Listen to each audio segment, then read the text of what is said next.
नमस्कार, times of Swaraj में आप सबों का स्वागत है और मैं हूं संतोष सिंह। और टाइम्स ऑफ स्वराज में हम बात कर रहे हैं, ये संयोग नहीं है। जी हाँ, कि इलेक्शन एक वन नेशन और वन इलेक्शन के अध्यक्ष बनने के बाद पहली उनकी यात्रा बिहार हो रही है। जी, हम बात कर रहे हैं पूर्व राष्ट्रपति राम कोविंद जी का। इसके चेयरमैन बनने के बाद वो अगर कहीं दिल्ली से बाहर निकले हैं तो वो पटना आए हैं और पटना राजभवन में उनकी नीतीश से मुलाकात होती है। शिष्टाचार मुलाकात ही सही, लेकिन मुलाकात होती है। 1 घंटे से अधिक उन लोगों के बीच बातचीत होती है। राज्यपाल भी मौजूद रहते हैं और कुछ समय के लिए 1-to-1 बातचीत भी हुई है। कोविंद जी आए क्यों हैं, किस लिए आए हैं, ये भी महत्वपूर्ण है। नालंदा विश्वविद्यालय में एक इंटरनेशनल सेमिनार का आयोजन किया गया है। वैशाली लोकतंत्र की जननी वैशाली फेस्टिवल मनाया जा रहा है। हालांकि उस फेस्टिवल से मुख्यमंत्री नीतीश कुमार को अलग रखा गया है। ये भी संयोग नहीं हो सकता है कि जिस विश्वविद्यालय की स्थापना में जिसके सबसे महत्वपूर्ण भूमिका रही हो, जो इस विश्वविद्यालय के गवर्निंग बॉडी के सदस्य हों, और उस विश्वविद्यालय में कई देश के राजदूत, भारत सरकार के मंत्री मीनाक्षी लेखी, असम के मुख्यमंत्री आ रहे हैं चीफ गेस्ट के रूप में, राज्यपाल चीफ गेस्ट के रूप में मौजूद हैं। ऐसे में मुख्यमंत्री कैसे आमंत्रित नहीं हो सकते? ये भी एक संयोग है, नहीं है, ये भी एक प्रयोग है। क्योंकि ये हो ही नहीं सकता है कि मुख्यमंत्री को आमंत्रण नहीं जाए, और अगर आमंत्रण गया और मुख्यमंत्री नहीं गए तो ये भी संयोग नहीं है। मतलब कुछ न कुछ ऐसी चीजें चल रही हैं जिनको लेकर नीतीश सहज नहीं है, या यूं कहें कि नीतीश को लेकर जिस तरीके की चीजें इन दिनों बाजार में है वो भी संयोग नहीं है।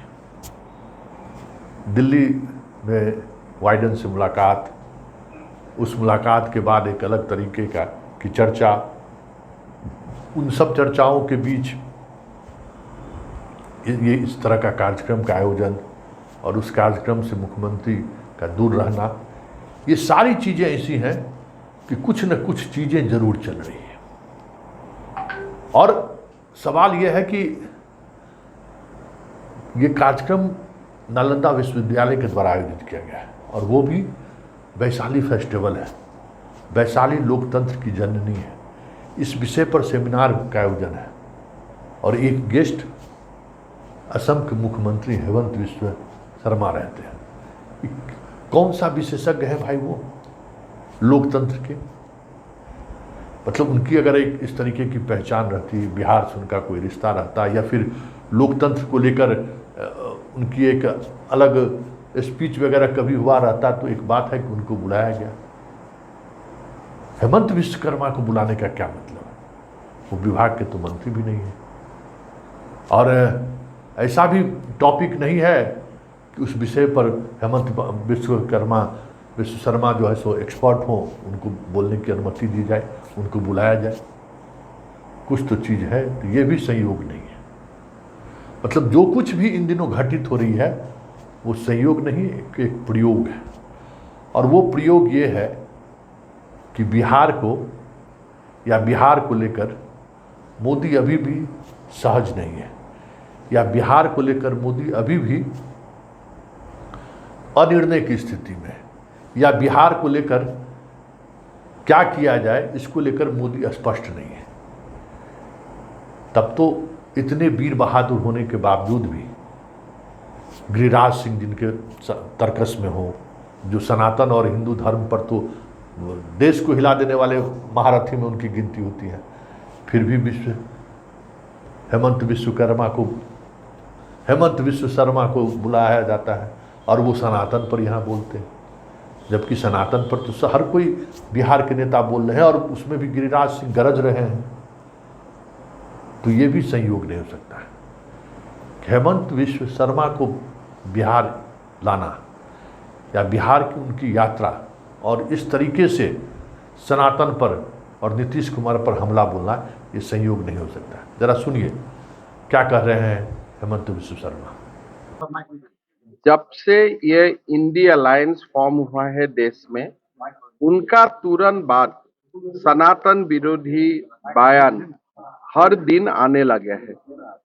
जब ऐसा बयान आते हैं तो हमारा प्रश्न होता है कि इस बयानों का ऊपर कांग्रेस का प्रतिक्रिया क्या है। और हम लगातार देखता हूं कि कांग्रेस प्रतिक्रिया या तो नहीं देता है या तो बोलता है ये फ्रीडम ऑफ स्पीच।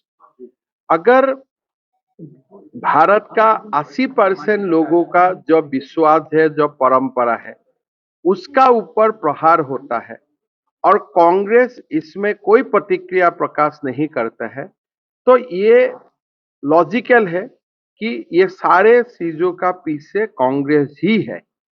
तो इसीलिए हमारा देश का लोगों को आइडेंटिफाई करना है कि कौन हमारा सभ्यता को ध्वंस करना चाहते हैं, कौन हमारा विरासत को ध्वंस करना चाहते हैं, और इसीलिए हमें सारे लोग मिलके कांग्रेस को अगले चुनाव में एक बहुत बड़ा पनिशमेंट देना चाहिए। जो अलायंस का भीतर जो सभा होता है, मीटिंग होता है, उस मीटिंग का जो थोड़ा बहुत हमें इंफॉर्मेशन मिलता है, उस इंफॉर्मेशन का आधार में यही गारंटी से बोल सकता हूं कि बिहार का मुख्यमंत्री कभी भी इंडिया अलायंस का कन्वेनर भी नहीं बनेगा, भारत का प्रधानमंत्री का उम्मीदवार भी नहीं बनेगा। प्रधानमंत्री बनने का तो सवाल नहीं है, वो तो मोदी जी रिजर्व है, लेकिन पीएम का उम्मीदवार भी नहीं बन पाएगा, इतना वो गारंटेड है। भाजपा में जाने की संभावना नहीं। तो आपने सुना क्या तलखी है, क्या अंदाज है और किस तरीके से वो अपनी बात रख रहे हैं। मतलब साफ है कि मोदी बिहार को लेकर हम इसलिए कह रहे हैं कि अनिर्णय की स्थिति में, या फिर बिहार के लोगों पर उनका भरोसा नहीं है, या फिर बिहार को लेकर उनके दिमाग में कई तरह की रणनीति चल रही है। एक तरफ कल अमित शाह आ रहे हैं, उसकी तैयारी में पूरी बीजेपी की टीम लगी हुई है। दूसरी तरफ हेमंत बिस्व शर्मा अपने उस अंदाज का जो है ना कि आजकल हिंदुत्व का एक अलग अंदाज लेकर वो उनकी पहचान बनी है, वो अंदाज लेकर दहाड़ रहे हैं नालंदा की भूमि पर। मतलब नीतीश के गृह जिले में पहुंचकर वो दहाड़ रहे हैं, सनातन पर अपनी बात रख रहे हैं और नीतीश को परतंज कस रहे हैं। मतलब बात करिए तो गोविंद जी आपके पास हैं, दिल की बात कहिए, क्या चाहते हैं आप, किन शर्तों पर आना चाहते हैं, आप बात कर सकते हैं क्योंकि उनसे आपका बेहतर रिश्ता है। चीज़ें अगर बातचीत से सलट जाए तो हम सलटने को तैयार हैं। ईडी सीबीआई से सलटना होगा तो आपके एक विधान पार्षद को हम जेल भी भेज चुके हैं। और तीसरी तरफ हम सनातन के सहारे ही सही, उग्र हिंदुत्व के सहारे ही सही, हम आपको घेराबंदी भी कर सकते हैं। मतलब दोस्ती का हाथ भी है, डर भी दिखा रहे हैं और इस चुनौती भी आपको दे रहे हैं कि आपको आपके गृह जिला में हम पहुंचकर आपको पटकनी देने की तैयारी में है। तो ये सारी चीज़ें जो स्पष्टता के साथ सामने आ रही है, वो दिखा रहा है कि बिहार को लेकर मोदी कितने संवेदनशील हैं या बिहार को लेकर मोदी कितना घबराए हुए हैं।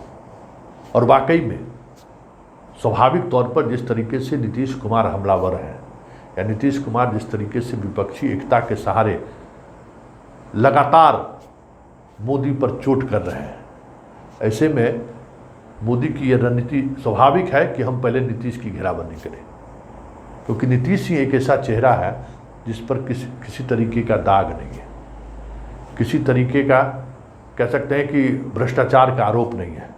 और अनुभव की बात करें, ललन सिंह वगैरह कहते ही हैं, इतने अनुभवी अभी राष्ट्रीय फलक पर बहुत कम नेता बचे हुए हैं। शरद पवार को छोड़ दें तो इस तरीके के बहुत कम नेता हैं जिनके पास मुख्यमंत्री की भी योग्यता है, सांसद और मंत्री भी रहे हैं। देश की राजनीति का भी अनुभव है और प्रदेश के भी राजनीति का अनुभव है और बिहार जैसे प्रदेश की राजनीति का अनुभव है इनके पास।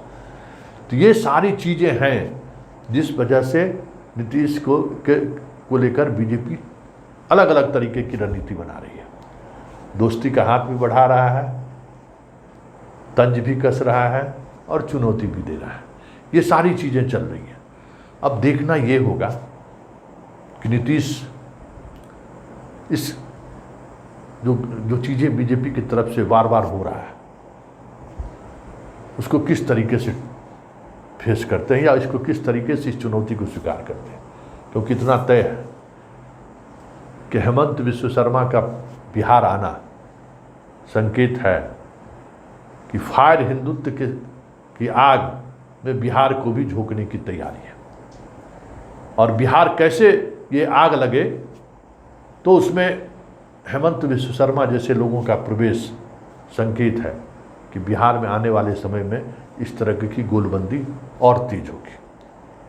अब देखना यह है कि इस पूरे मसले पर बिहार की राजनीति किस तरीके से जवाब देती है, क्योंकि बिहार है भाई, बिहार तो दुनिया को संदेश दे रहा है लोकतंत्र को, और राजनीति की चाणक्य माना ही जाता है। आज भी बिहार के लोग चाणक्य माने जाते हैं, और उस चाणक्य के गढ़ पे आके कोई असम का मुख्यमंत्री अगर चुनौती दे तो देखना लाजमी है कि इस सियासत का मतलब क्या है, और कुछ मतलब है तो फिर नीतीश इसको जवाब किस तरीके से देते हैं, ये भी देखने वाली बात होगी। चलिए, ये सारी चीज़ें ऐसी हैं कि ये संयोग नहीं है, ये प्रयोग है, और ये प्रयोग जिस स्तर पर हो रहा है पता नहीं 2024 से पहले आपको इस तरीके की कितने प्रयोग देखने को मौका मिले, कहना मुश्किल है। लेकिन देखिए, समझिए, और यही राजनीति है कि एक व्यक्ति के इर्द गिर्द किस तरीके से राजनीति घूम रही है उसको समझिए, और राजनीति के उस दाव को भी समझिए जो दाव लगातार फेंका जा रहा है, खेला जा रहा है बिहार को लेकर।